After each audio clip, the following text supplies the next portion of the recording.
नहीं मालूम कांग्रेस का आतंकवादी, कांग्रेस पार्टी सबसे बड़ी आतंकवादियों की पार्टी है, जिसने 7 नवंबर सन 66 में पार्लियामेंट के ऊपर 10 लाख लोगों पे गोलियां चलवाई थी। सबसे पाकिस्तान से भी ज्यादा खतरनाक है। और ये जवाहरलाल तो सबसे बड़ा डकैत था, उसने हमारे रोजगार छीने, उसने हमारे रोजगार छीने। तो पहले हिंदुओं की जमीन लूटो, फिर उसी सरकार से अनुरोध करो कि हमारी जमीन हमें दिला दो।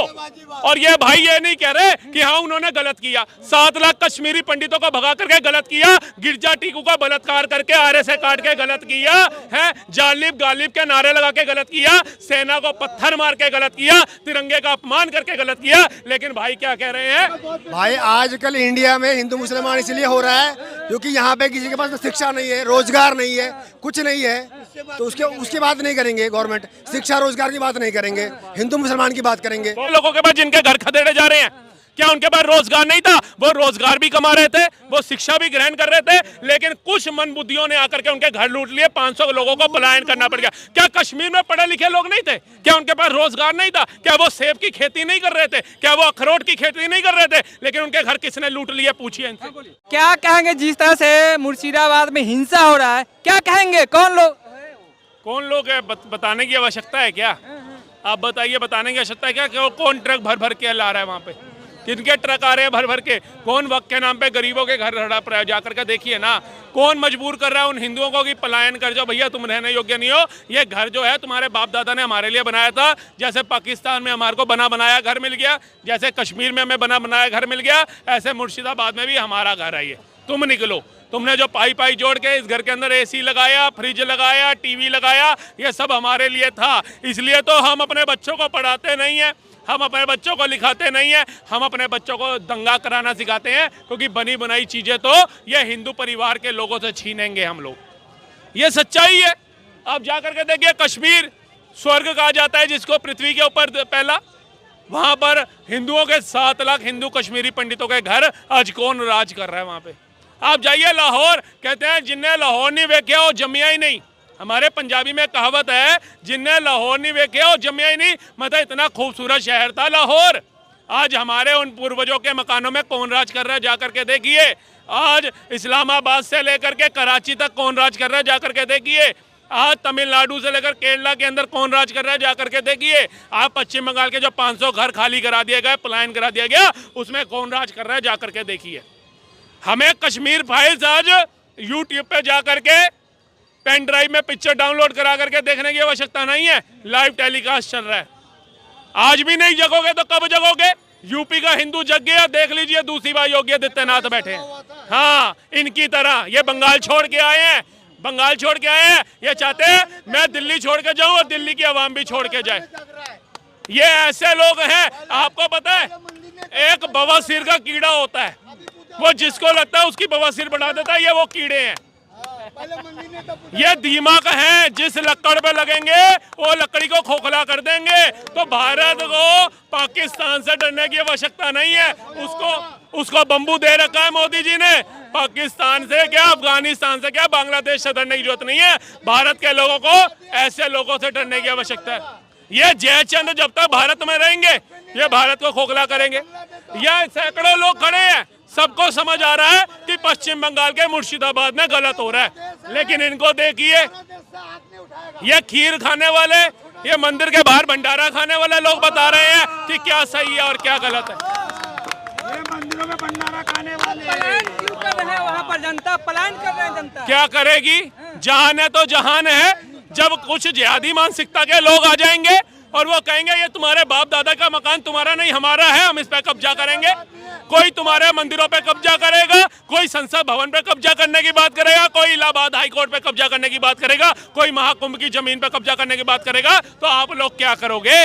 संविधान क्या हमारे लिए है? संविधान ऐसे लोगों के लिए नहीं है। आज संविधान के लोकतंत्र के मंदिर में एक संशोधन होता है बिल में। जो लोग संविधान को नहीं मान रहे, जो भारत के कानून को नहीं मान रहे, आप उनसे उम्मीद लगा सकते हैं कि ये बाबा साहब भीमराव अंबेडकर के विचारों को मानेंगे, ये देश में लोकतंत्र जिंदा करेंगे। ये लोगों को बहलाने फुसलाने का काम कुछ भटके लोग करते हैं। और जब मैं बोलने आता हूं उनको पता नहीं क्या मिर्ची लगती है। इतनी मिर्ची तोते को खा करके जबान पे नहीं लगती होगी जितनी मिर्ची ऐसे भटके को लग जाती है। और इनको मतलब देश का मुसलमान पश्चिम बंगाल को छोड़ दूं तो भारत के अलग अलग कोनों में आज आगजनी नहीं हो रही। जो मुसलमान समझ रहा है कि हाँ वक्फ बोर्ड में बैठे लोगों ने गलत किया, उन्होंने उन मजलूमों को, उन मुसलमान बेवाओं को उनका हक नहीं दिया जिसके लिए दान दिया गया, वो जमीन ले करके बैठे रहे, उस पर काम होना चाहिए था, उस पर गरीबों मुसलमानों के लिए घर बनने चाहिए थे, वो सड़कों पे नहीं है। लेकिन ऐसे लोगों को देखो जिनको एक शौचालय भी नहीं दिया होगा, वो भी मोदी जी के शौचालय में जाके फ्री हो रहा होगा। लेकिन बातें क्या करेगा बड़ी बड़ी, 9,30,000 एकड़ इसने दान कर दिया, लेकिन आटा किससे चाहिए? मोदी से चाहिए। 80 करोड़ की लाइन में रख के 6,000 किसान निधि के तहत चाहिए मोदी से, सब कुछ मोदी से चाहिए। लेकिन भैया वक्फ बोर्ड ठीक था तो आज सुप्रीम कोर्ट के कटघरे में क्यों खड़ा है? और उस सुप्रीम कोर्ट के कटघरे में खड़ा है जिसको कल तक ये कह रहे थे बिक गया। लोकतंत्र, लोकसभा का चुनाव था तो इसी देश में कहा जा रहा था संविधान की हत्या हो गई, ईडी बिक गया, सीबीआई बिक गया और सुप्रीम कोर्ट बिक गया, हाई कोर्ट बिक गया। आज वही हाई कोर्ट दोबारा से जिंदा हो गया क्या इनकी मानसिकता में? काहे दरवाजा खटका रहे हो जा करके, काहे दरवाजा खटका रहे हो? भाई आजकल इंडिया में हिंदू मुसलमान इसलिए हो रहा है क्योंकि यहाँ पे किसी के पास शिक्षा नहीं है, रोजगार नहीं है, कुछ नहीं है, तो उसकी बात नहीं करेंगे गवर्नमेंट। शिक्षा रोजगार की बात नहीं करेंगे, हिंदू मुसलमान की बात करेंगे। तो पश्चिम बंगाल में क्या शिक्षा नहीं है लोगों के पास जिनके घर खदेड़े जा रहे हैं?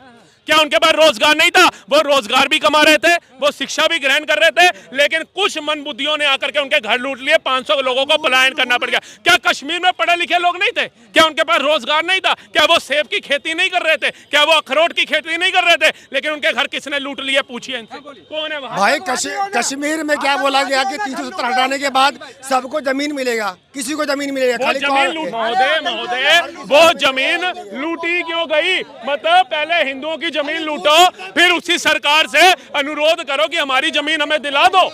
और ये भाई ये नहीं कह रहे कि हाँ उन्होंने गलत किया, 7 लाख कश्मीरी पंडितों को भगा करके गलत किया, गिरजा टीकू का बलात्कार करके आरे से काट के गलत किया है, जालिब गालिब के नारे लगा के गलत किया, सेना को पत्थर मार के गलत किया, तिरंगे का अपमान करके गलत किया। लेकिन भाई क्या कह रहे हैं कि मोदी सरकार आएगी तो धारा 370 हटाएगी तो उनको जमीन दी जाएगी। मानसिकता देखिए, मानसिकता देखिए। एक बार इन्होंने कहा कि गलत हुआ, पश्चिम बंगाल में गलत हो रहा, लेकिन इनको दिक्कत क्या आ रही? रूअफ़ज़ा की बोतल हमदर्द की पियेंगे गर्मी के अंदर या बाबा रामदेव की पियेंगे? भाई सबको इंडिया में आजादी है, बाबा साहब के लोग संविधान लागू है यहाँ पे। किसी को बाबा साहब का जन्म, बाबा साहब का जन्म कब हुआ था? अरे just keep quiet, I don't talk to you. 1891 में हुआ था। 1891 में होता।